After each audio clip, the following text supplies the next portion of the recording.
Today we are answering a very important question, one that many men have used to justify a motorcycle to their wives. And that is simply this: can you actually save money by owning a motorcycle?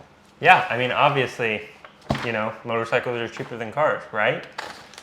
Well, yes, motorcycles do tend to be cheaper than cars. Also, motorcycles do tend to get better gas mileage. So that's something to think about. Yeah, so needless to say, we have done our research. We've got our papers here about all the necessary things we need to know before we dive into this topic of, you know, what's actually cheaper. What's actually going to save us money. So on the surface, I think to myself, going back to a wee lad in my early 20s, and I thought, for a moment, perhaps if I could have a motorcycle, I would be able to save money on gas. Yeah. What do we think? Can you save money on gas by having a motorcycle? I mean, I feel like you have to. I know that motorcycles, though they only, you know, hold a few gallons of gas, they typically get like on average, you're getting like 50 plus miles per gallon, right? I mean, if you're driving like your grandma, riding like your grandma, maybe. I could only manage 30. Okay. Yeah, but like let's compare to cars of like similar capacity. Like I'm not going around driving like a Prius. Nobody should drive a Prius getting like 65, 70 miles per the gallon. But okay. I'm talking about Honda Civic, reliable, like maybe 5-ish, 6, 7 years old. Those are going to tend to get like... So what we should do is compare an average car to an average motorcycle. Absolutely. Okay, so we're not going to compare a Honda Civic to a Kawasaki H2. Yeah. Probably an unfair comparison. So if we picked like a Honda Civic and like a Yamaha MT-07. That is a very middle of the road, yeah. Very fair. It's not like the Civic gets 1 billion miles to the gallon. It's not like the MT-07 gets the worst gas mileage of, you know, a sport bike or sport touring bike out there. Right. They're both middle of the road. Yeah, we're going. Okay. We want to compare as closely as possible. So, give me your honest opinion before we dove into the actual data. We have actual data that we have researched. What was your initial thought going into this? If we were solely comparing it, like driving and owning and operating a motorcycle and just a motorcycle, I would lean, versus just owning one car, I would have to lean towards, you know, a motorcycle. You can get them a little bit cheaper for equivalent models, like across whatever equivalent is between a car and a motorcycle. You know, I've heard in the majority of instances, insurance should probably be cheaper on a motorcycle from what I've heard. And then, yeah, gas mileage. Depends on your driving record. Driving record. Gas mileage, you know, being the biggest one is I think they outperform in that area. Yeah. What about you? You've ridden motorcycles for decades now. Motorcycles have less tires. Oh. So something most people don't think about is when you need new tires, you only need to buy 2 of them. Let's actually get to the data, the stuff that matters, other than just my opinion or your opinion. Right. Okay. So first of all, let's talk purchase price. Now, for the sake of this argument, I'm actually going to throw out both of them. Okay. Because I think if you buy a middle-of-the-road average used car and a middle-of-the-road average used motorcycle, they're both going to depreciate at approximately the same rate. And whether or not you come out on top is just going to depend on how great of a negotiator you are. If you tend to be a more aggressive negotiator and, you know, like to put together a cash deal, if you go private party, obviously you're going to come out a little bit further ahead. Whereas if you went, you know, to your local dealership or buy here, pay here place, you're going to get hammered on interest and all those other sorts of things. So we are taking that aspect of it out of the equation. We're going to assume that they both have an equivalent purchase price and depreciate at approximately the same level. Yeah. Okay. So we'll throw that part out. That tends to make sense. So the next thing that you want to think about is maintenance. Okay. We did mention motorcycles have 2 fewer tires than a car. However, on average, a motorcycle has at least double the amount of maintenance that the equivalent vehicle will have, given the same number of miles ridden or drove. Okay. What is that? Is that because like car tires are wider, so they spread out the weight better? Is it because you've got 4 tires, you're spreading out the amount of... So you're on the right track. although you only have to replace two motorcycle tires at a time, obviously they do tend to wear out more quickly. Okay. Where you have a vehicle, tires can last 30, 40, 50,000 miles. You're very rarely going to see that on a motorcycle, and it obviously becomes increasingly dangerous to do so. So the longer you ride those tires, the more miles that are on them, the more risk you pose to yourself. Right. So that's something to consider. The other thing to think about is fuel savings. Okay, so let's dive into this because this is a little bit more complex than may seem on the surface. You think motorcycle, 55 miles a gallon, car, 30 miles a gallon. I should almost pay half of the equivalent in gas in the motorcycle versus the car. But there's a few things to think about. First, you cannot use a motorcycle for everything. You can't use it for everything. If you're riding, you can't go on a trip with a buddy. Maybe you can. You often wouldn't want to. Date night becomes a little bit more difficult. Maybe you have a wife that's willing to, or girlfriend that's willing to put up with it. Or boyfriend. Or boyfriend or husband. Yeah. That'll be willing to do it once or twice a month. Likely not more often than that. And there's the other thing is, you can't really pick up groceries very easily in most motorcycles. Yeah. So you're going to do one of two things. You're either going to pay to have your groceries delivered, or you're going to have to get a car or hope you have a car to use to get groceries and to run and do all the errands that you would normally want to do. This is even before we factor in weather, because if it's pouring down rain, you're likely not want to go out on your motorcycle. Yeah, so logistically, just from a convenience standpoint, motorcycles are like way down a peg because you got to pay for services either way if you want to Uber there or start asking your friends to help you go to the grocery store. Don't do that. Nobody wants a friend. Nobody has a friend keep asking for that. Yeah. Just get a So basically, from a logistical standpoint, car wins out on this, obviously. Yeah, well, here's what I'll say about this. I think that if you're an aggressive enough rider, and by aggressive, I simply mean you ride as much as you possibly can to save the maximum amount of money. I think at the end of the day, best case scenario, you break even when you take all the other factors into consideration, not just the ones that we've mentioned, but other ones that we're gonna kind of get into. Okay, so the next thing to consider is gear.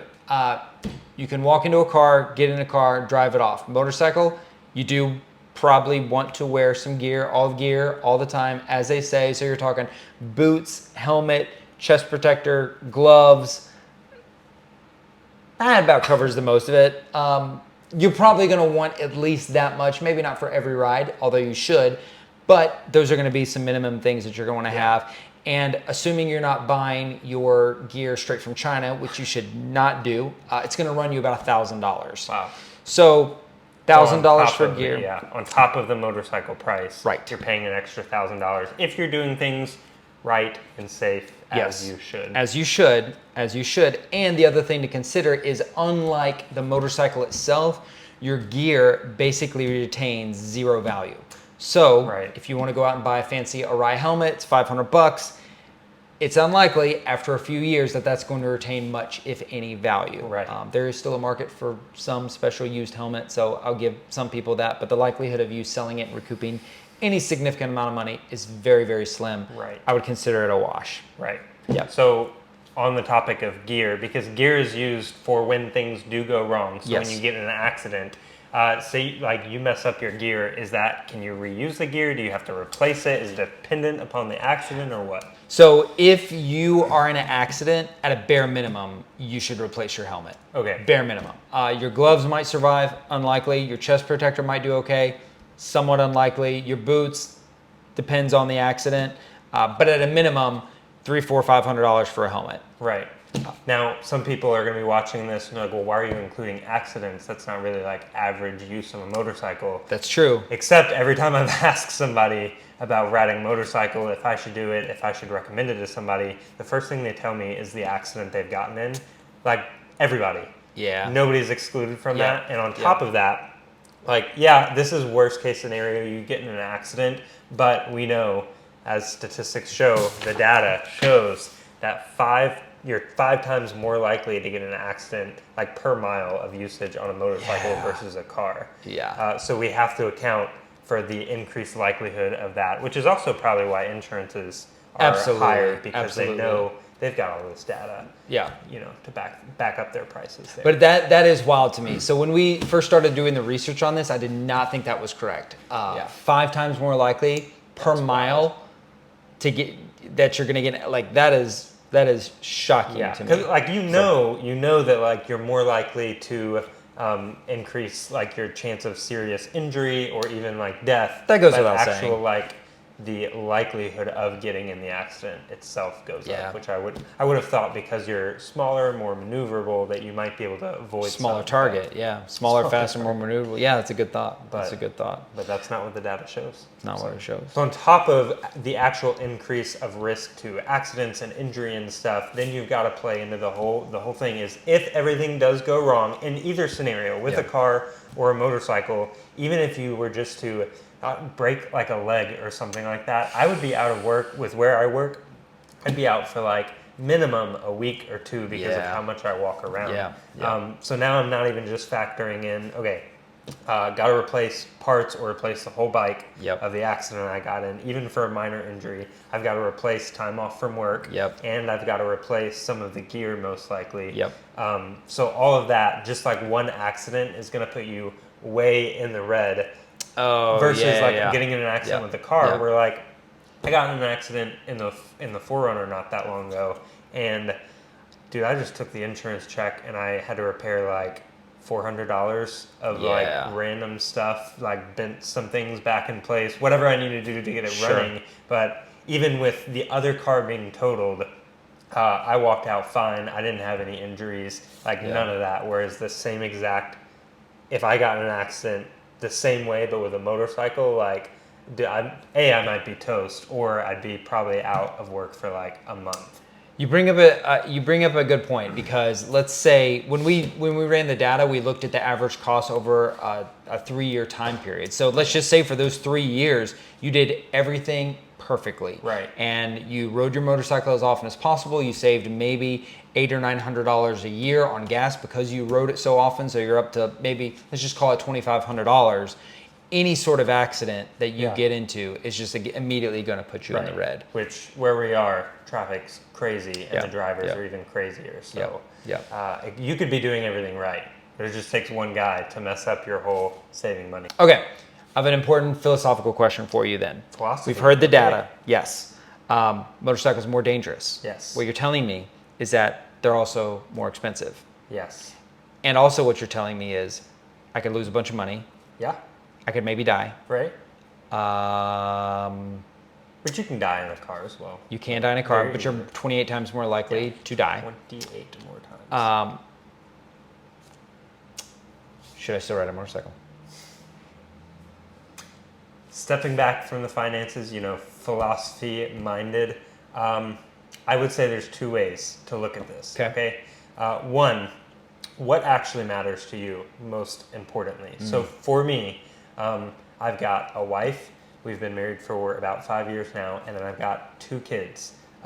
Do I want to increase the risk of me not being around for the rest of their life or their birthdays by getting into something that is 28 times more likely to cause death if I'm in an accident and 5 times more likely? On the flip side, if this is what brings you joy and your focus is on joy, and you can set up your family for success even if you're there or not, and you just want to like, if this is how you feel alive, if this is what makes you feel alive, then like, if you don't ride and you feel like death all the time, why does it matter? So I feel like it really just comes down to, where are you going to put the focus? Are you going to put your focus on, just put it on what you enjoy, I guess. What is your opinion on that philosophy? Because you've ridden a lot more and a lot longer than me, and you also have. I have 2 kids. You've got 2 wife kids, and everything. you got a wife and everything. Yeah, so that's a great question, and